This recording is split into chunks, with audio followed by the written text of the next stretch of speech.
Dios es bueno. Amén. Sean todos bienvenidos a la casa del Señor. Y queremos que usted se sienta, por favor, en casa. Amén. Queremos que usted también se involucre. Usted que viene hace poco o recién viene, por favor involúcrese, conózcanos, denos la oportunidad para caminar juntos en esta maravillosa senda. Amén. Y estamos este mes compartiendo sobre crecimiento en adoración, y es importante recordar o reiterar que la adoración no se ciñe al momento que acabamos de vivir, que personalmente lo disfruto al máximo.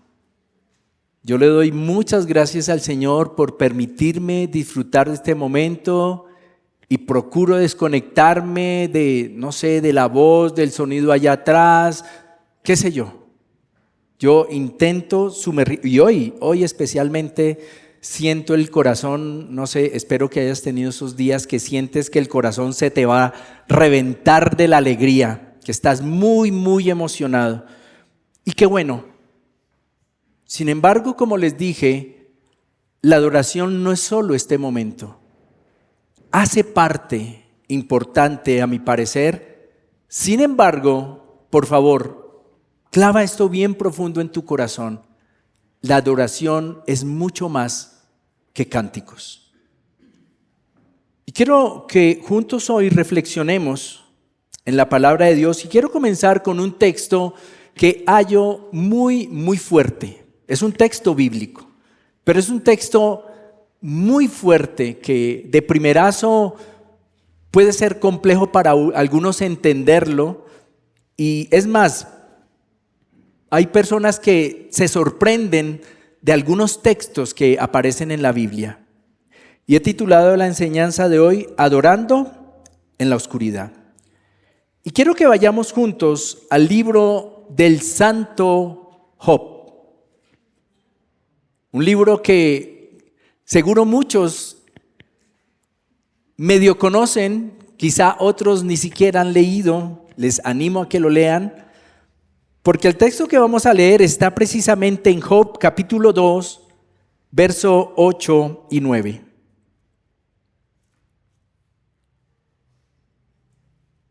Escuche lo que dice la palabra e intente darle sentido. Dice la palabra que era tal la comezón que Job,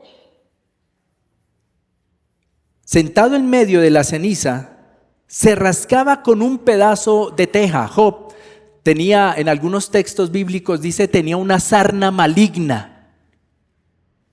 Y ya sus dedos no le daban paz, no le aliviaban rascarse con sus propios dedos, con sus uñas. Y este texto nos hace saber que tenía un pedazo de teja. Ahora, imagínese un pedazo de teja. ¿Cómo sería el desespero de Job? Que con un pedazo de teja se estaba rascando. Pero hay que añadir que Job había perdido todo su bienestar económico. Le habían robado todos sus ganados. Y sumado a eso, como si fuera poco, o sea, tenía una sarna maligna. Habían robado todas sus propiedades, sus ganados habían sido robados, pero además de eso, todos sus hijos habían muerto. O sea, quiero que usted se ubique en la tragedia de Job. Había perdido todo, hasta la salud.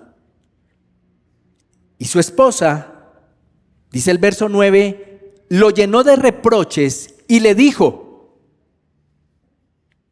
¿todavía insistes en seguir siendo perfecto? Porque Job estaba intentando creer y hacer creer a otros personajes que aparecen en el libro que él no sabía lo que estaba pasando. Y mientras muchos le decían: Job, algo hiciste. No sé si te ha pasado que cuando sucede algo negativo, inmediatamente tú te preguntas: ¿qué hice? ¿Qué estoy pagando? Y alguna frase, terrible frase, cuando alguien muere, generalmente cuando alguien muere, la gente dice, Dios sabe lo que hace. Pues bueno, la esposa de Job no era la excepción. Y en medio de la tragedia, donde Job decía, pero si yo no he hecho nada indebido, dice la palabra que la esposa lo llena de reproches. Diríamos en buen colombiano, le echaba vainas. Y le dice, ¿todavía insistes en seguir siendo perfecto? O sea, ¿todavía insistes en mostrar inocencia? Pero vea cómo termina. Maldice a Dios y muérete.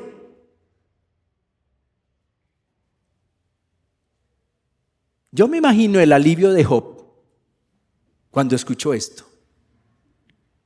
Porque ella no solamente le dice que se muera. Dicho sea de paso, la muerte para Job en ese momento no era un suicidio, era un alivio. Había perdido todo. Ahora, no piensen que porque era la esposa. No, podía ser otra persona. No solamente le dice que se muera, como acaba con tu desgracia, ya, acábala. Y la mejor manera es morir.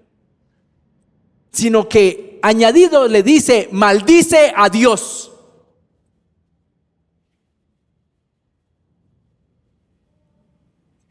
Porque Job insistía en no maldecirlo.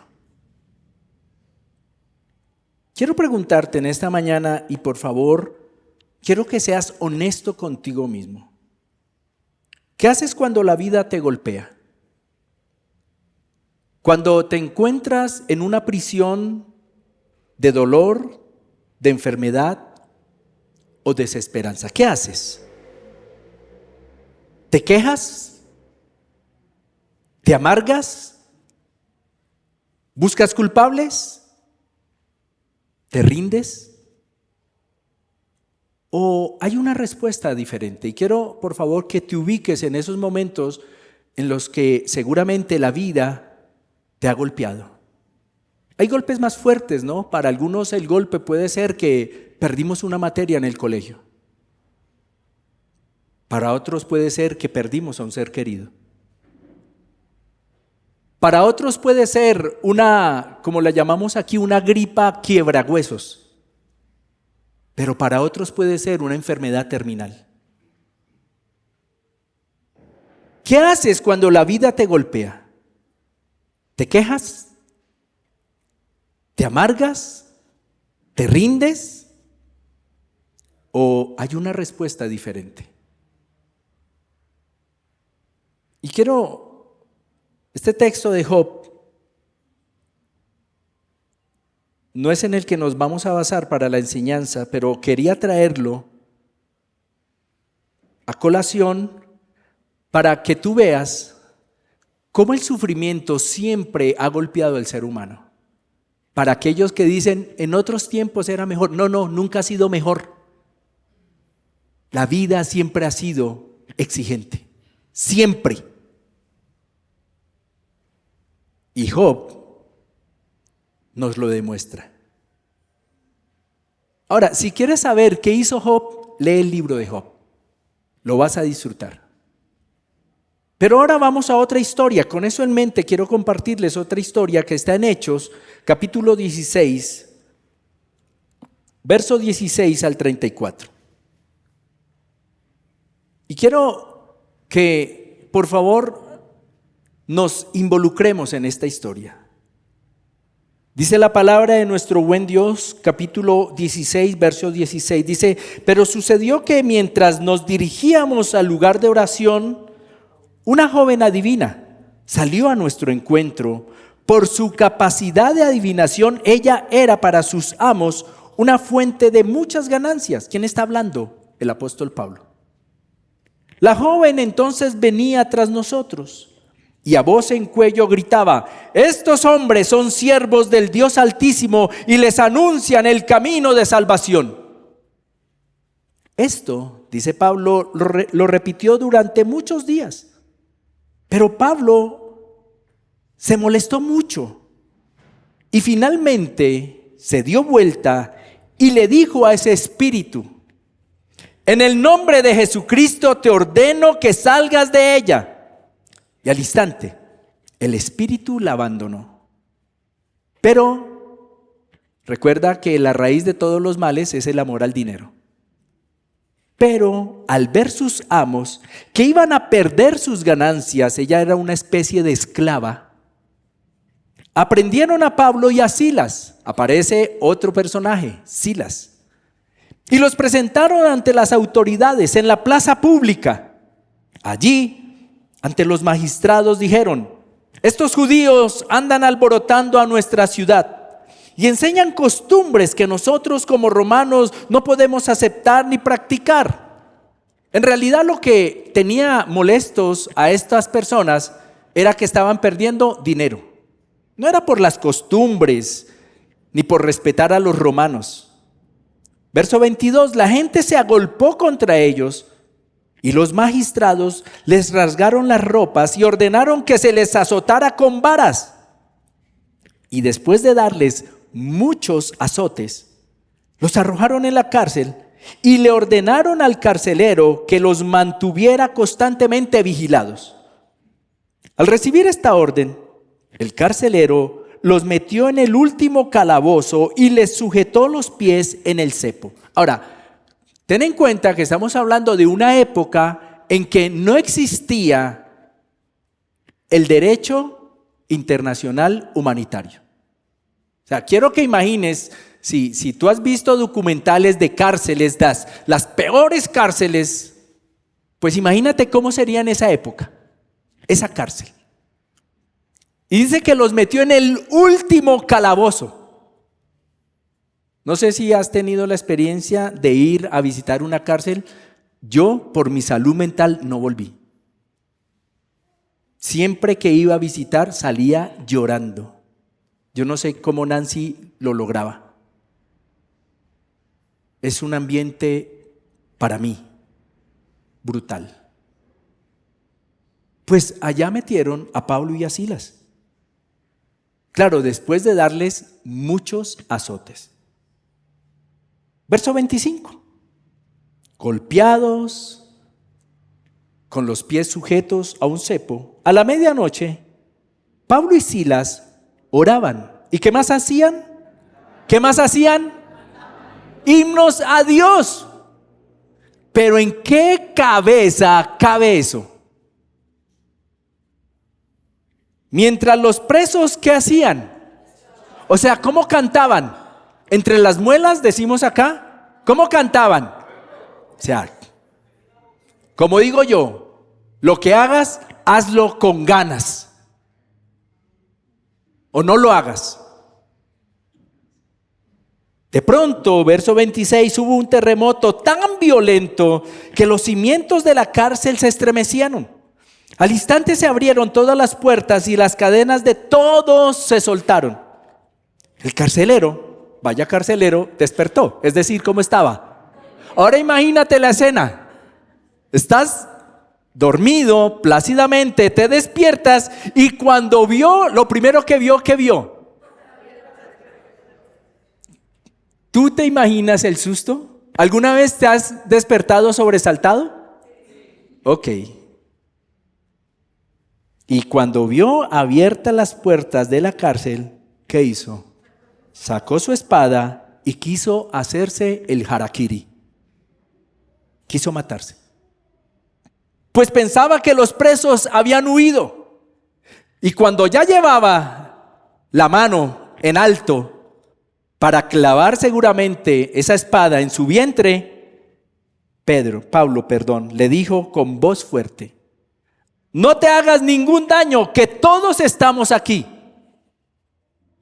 Entonces el carcelero, que no daba seguramente crédito a lo que acababa de escuchar, a ver, estamos en una cárcel, se abre todo, ¿tú qué haces? ¿Tú qué haces? Ustedes no hubieran servido para esta historia. Entonces el carcelero pidió una luz y temblando de miedo, corrió hacia adentro y se echó a los pies de Pablo y Silas. Luego los sacó y les preguntó: señores, ¿qué debo hacer para salvarme? Pero ¿por qué él hablaba ya de salvación? Ellos le dijeron, verso 31, cree en el Señor Jesucristo y te salvarán tú y tu familia. ¿Cuántos creemos en esta palabra? Y les hablaron de la palabra del Señor a él y a toda su familia. A esas horas de la noche el carcelero los tomó y les lavó las heridas, también era paramédico. Y luego él y toda su familia fueron bautizados. Después los llevó a su casa y les sirvió de comer, y él y toda su casa se alegraron mucho de haber creído en Dios. Bendito sea nuestro buen Dios. No eran solo las rejas de la prisión, sino los latigazos, las cadenas y los pies en el cepo. Todo era un ambiente de castigo y desesperación. Pablo y Silas no estaban cómodos, estaban en la peor situación imaginable y sobre todo siendo inocentes. La prisión de Filipo albergaba a una variedad de criminales. O sea, no fue muchachos que agarraron por ahí y metieron a la UPJ, mi hermano, mi hermana. Eran criminales. Y los delincuentes que compartían el encierro con Pablo y Silas seguramente incluía ladrones, asesinos y otros transgresores de la ley romana. Es posible que también hubiera, como era tan costumbre allá, por aquello de que la vida no vale nada, es posible que también hubiera algunos condenados a muerte, ya que la prisión servía para retener a los criminales hasta que fueran ejecutados o castigados. Recuerda, en aquella época te mataban porque sí o porque no. Y el Imperio Romano, pues imagínate, llegaban al colmo de crucificar personas. De ahí para abajo, ¿qué podía haber? Y a pesar de la oportunidad de escapar, ninguno de ellos lo hizo. Y este hecho es notable y sugiere que los cánticos de Pablo y Silas tuvieron un efecto profundo en ellos. Pues Pablo y Silas fue lo que hicieron, cantar. El canto y la oración, escucha esto por favor, el canto y la oración en un ambiente de desesperación probablemente a estos rudos, terribles hombres los conmovieron y los detuvieron. O sea, ¿de qué manera cantaron estos hombres que criminales, entre ellos les aseguro asesinos, fueron conmovidos? Y aún los que estarían allí esperando ya la ejecución se detuvieron. Pablo y Silas, en lugar de maldecir por su infortunio, ellos tomaron una decisión radical: adorar. Adorar en la oscuridad. Porque adorar es una decisión. ¿Saben? Como el amor. Como el amor, la adoración no es un sentimiento. Yo creo firmemente que la adoración es una decisión que se toma. Pablo y Silas, yo les aseguro que no se sentían anímicamente felices. Su adoración, más allá de un cántico, era un acto de fe. Era decirle a Dios: a pesar de todo lo que estoy pasando, yo quiero seguir confiando. La adoración de Pablo y Silas era un reflejo de quién es Dios, de quién era Dios para ellos.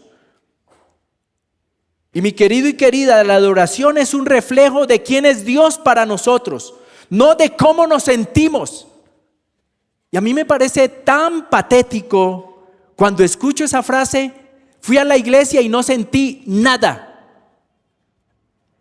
Porque yo entiendo que a la iglesia no venimos a sentir. Puede suceder, claro que sí. Tú puedes sentirte emocionado, alegre, triste, malhumorado, qué sé yo. Pero la adoración es un reflejo de quién es Dios para nosotros, no de cómo nos sentimos nosotros. Y tampoco puede estar atada a lo que creemos Dios debe hacer por nosotros. Porque vivimos en un mundo que dice creer a Dios, pero cree en Dios o a Dios cuando Dios le da algo según creen ellos. ¿Y qué estaban recibiendo Pablo y Silas? Azotes, desprecio y cárcel. Entonces nuestra adoración no puede estar atada a lo que creemos Dios debe hacer por nosotros o para nosotros. Porque entonces dejaría de ser adoración.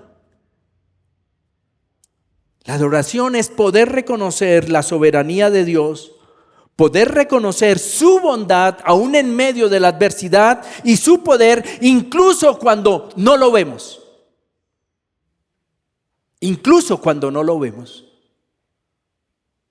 Porque como vivimos en el imperio de los sentidos, entonces respondemos a lo que vemos, a lo que oímos, a lo que sentimos. Pero es bien cierto que no siempre vamos a ver lo que nosotros queremos ver de parte de Dios.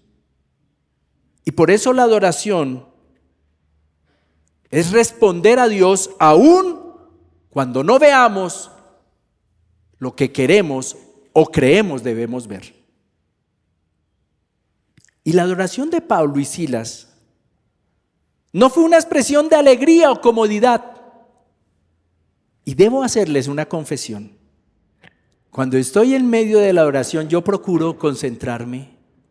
Yo levanto las manos. Aquí, ahorita mismo me pegué una llorada, ¿sí? Y me sentí aliviado y yo levanto las manos y las bato y si siento el ánimo de saltar, lo hago. Pero a veces veo personas tan estáticas. Y no porque saltar o aplaudir sea una muestra de, sino porque, como les dije ahorita, un corazón que reconoce a Dios no puede quedarse quieto, de ninguna manera. Y la adoración de Pablo y Silas no fue una expresión de alegría o comodidad. No fue una expresión de alegría, mucho menos de comodidad. Fue un acto de fe radical y profunda en medio del sufrimiento. Porque estaban sufriendo.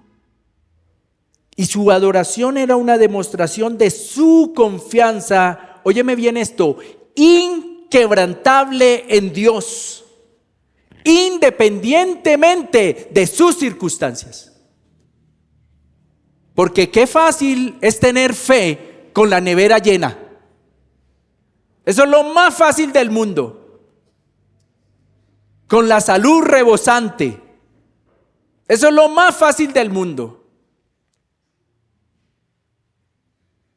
Pablo y Silas demostraron una fe, una confianza inquebrantable en Dios, independientemente de sus circunstancias. Su fe había llegado a otro nivel. Dice la palabra que a la medianoche, en el verso 25, Pablo y Silas oraban y cantaban himnos a Dios mientras los presos los escuchaban. Increíble. Habrá que encontrarnos con Pablo y Silas para preguntarles, ¿era su intención ser escuchados? O como cuando te metes en esos momentos de adoración y simplemente no te interesa quién está al lado. No te interesa, simplemente estás con Dios. Quiero terminar este primer punto preguntándote, ¿nuestra adoración es solo para los domingos, cuando todo está bien? ¿Cada cuánto adoras a Dios? ¿O es solo para el día de hoy? Bueno, si es que llegas a tiempo, ¿no? ¿Es solo para hoy? ¿O tu adoración la llevas también a la prisión de tus problemas. Adorar es una decisión. Dice la palabra en Hechos, capítulo 16, verso 26 al 28, la misma historia, que de pronto hubo un terremoto tan violento que los cimientos de la cárcel se estremecieron. Y si lo piensas un poco, es increíble, porque dice que al instante se abrieron todas las puertas y las cadenas de todos se soltaron. Es como que hay algo muy violento, pero a la vez tan delicado que no se cayó la cárcel. No se cayó la cárcel. Pero es como si algunas manos con delicadeza hubieran abierto las puertas y cortado las cadenas. Fue todo lo que sucedió. O sea, cuando sucede un terremoto, bueno, hace poco un domingo a las 8 de la mañana estábamos aquí. ¿Eso fue hace cuánto? Como 2 meses. Y, o sea, ¿tú qué piensas? ¿Que se te van a desatar los zapatos? ¿Que se te va a desabrochar la camisa? No, ¿tú qué piensas? ¡Corramos! ¡Esto se va a caer! Y fíjate, qué milagro. Solo las puertas se abrieron y las cadenas se soltaron. Pero además de eso, el carcelero salió de los brazos de Morfeo. El carcelero despertó y cuando vio abiertas las puertas de la cárcel, sacó su espada y quiso matarse, pues pensaba que los presos habían huido, pero con voz fuerte, Pablo le dijo: no te hagas ningún daño, que todos estamos aquí. El impacto de una adoración genuina. ¿Saben? El terremoto, que no era para ellos, Pablo y Silas, sino para los demás. Créeme, Pablo, yo estoy seguro que Pablo no tenía ningún afán de salir de ahí. Porque cuando tú lees la historia de Pablo, Pablo aprovechó todos sus escenarios para predicar la buena nueva del Señor. Pablo no tenía ningún afán. El terremoto no era para ellos, sino para los demás. El milagro del terremoto no fue solo para liberar a Pablo y Silas. Los prisioneros que estaban escuchando increíblemente no huyeron.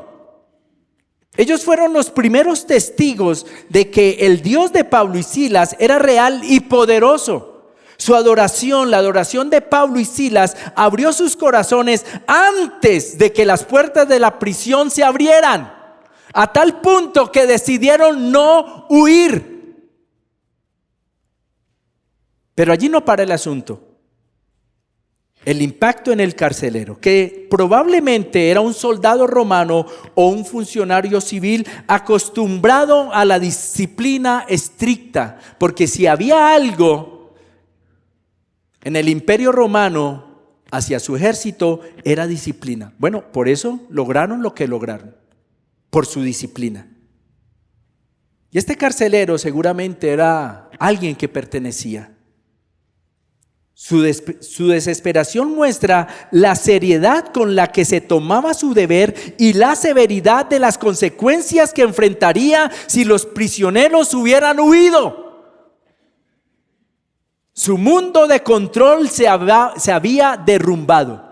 Todo lo que él tenía planeado se había derrumbado. Y su desesperación fue tal, y saber lo que tenía que enfrentar, ¿cuál fue la salida que él vio? Me tengo que quitar la vida. Quiero que te pongas por un momento en ese lugar. Él sabía lo que le esperaba.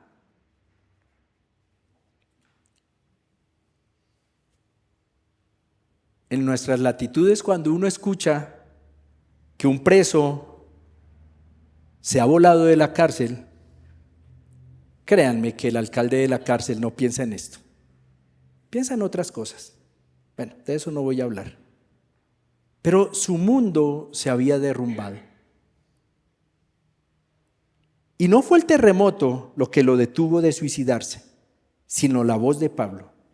No te hagas ningún daño, pues todos estamos aquí. Ahora, has recibido azotes, has recibido golpes. Te aseguro que el carcelero no era un hombre con gentileza. Los que han tenido la experiencia de ir a una cárcel, ya sea de visita o para pasar una temporada allá, saben que generalmente la guardia son personas hostiles. Ahora, lo puedo entender porque es un escenario muy complejo. Yo lo puedo entender.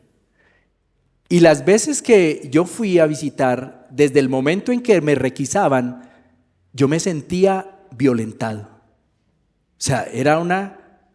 O sea, no hay un buenos días, pase por acá, su merced, no, después de usted, no, después de usted, no. O sea, no existe. O sea, y yo varias veces las veces que visité, de verdad, yo me sentía como que algo hice y no me di cuenta. Quiero que pienses en este carcelero de aquella época. Él tenía autoridad para matar a los prisioneros.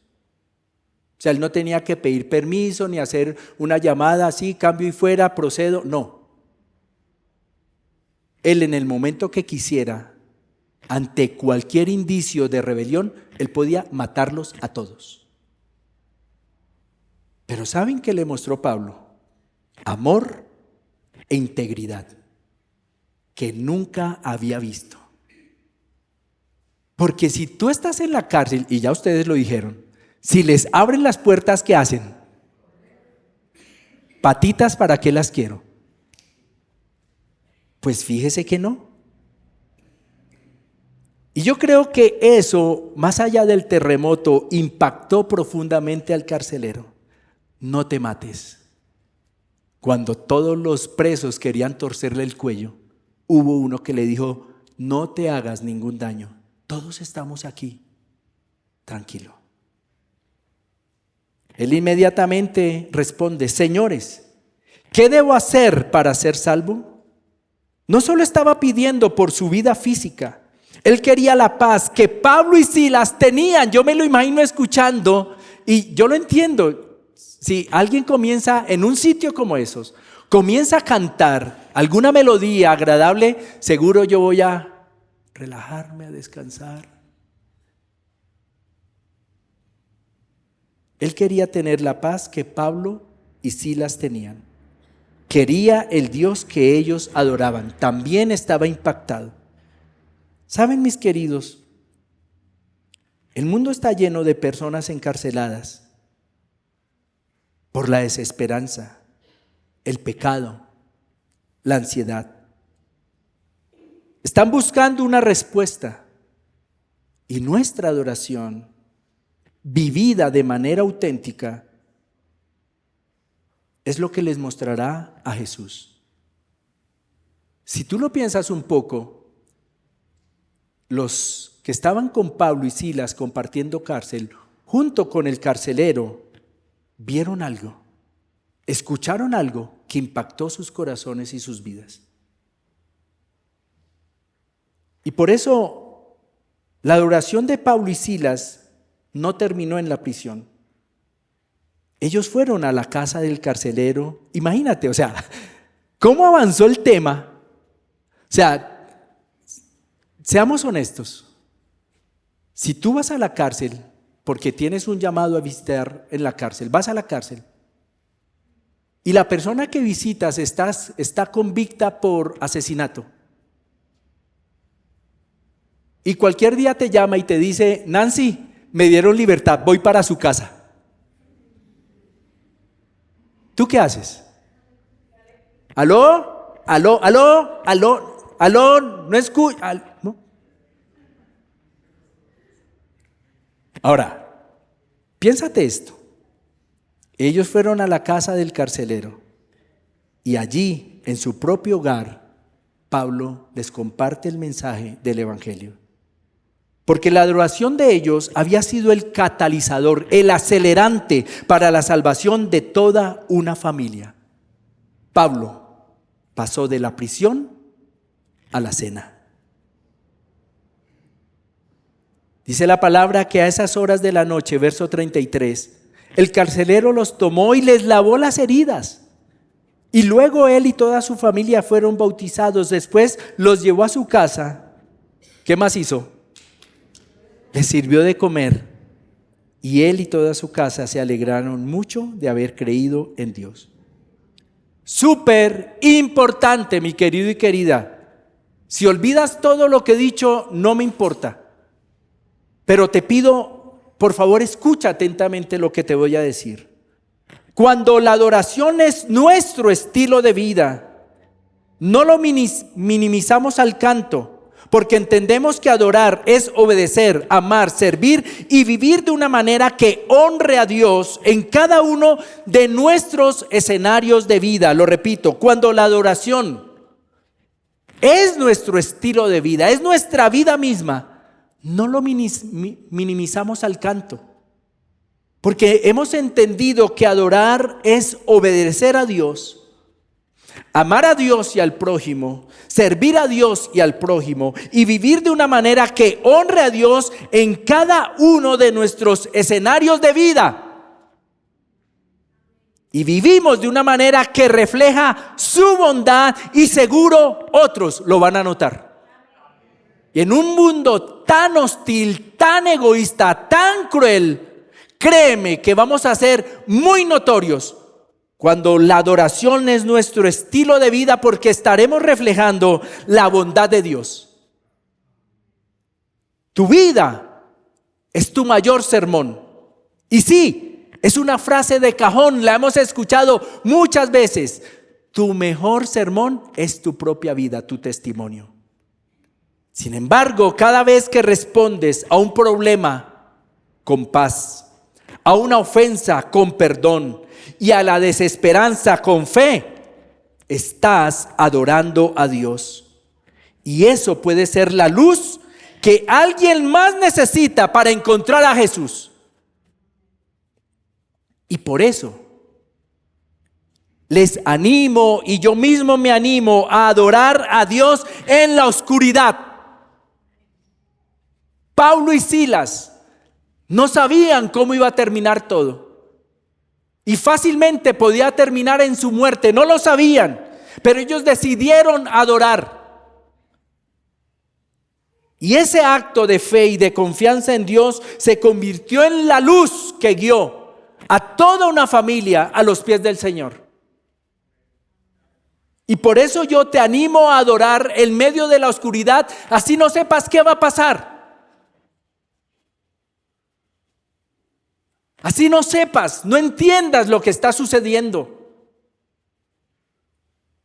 Porque no es necesario tener el cuadro completo. Lo que es necesario es creer y confiar en Dios, en un Dios que camina con nosotros y que en las prisiones más oscuras está con nosotros.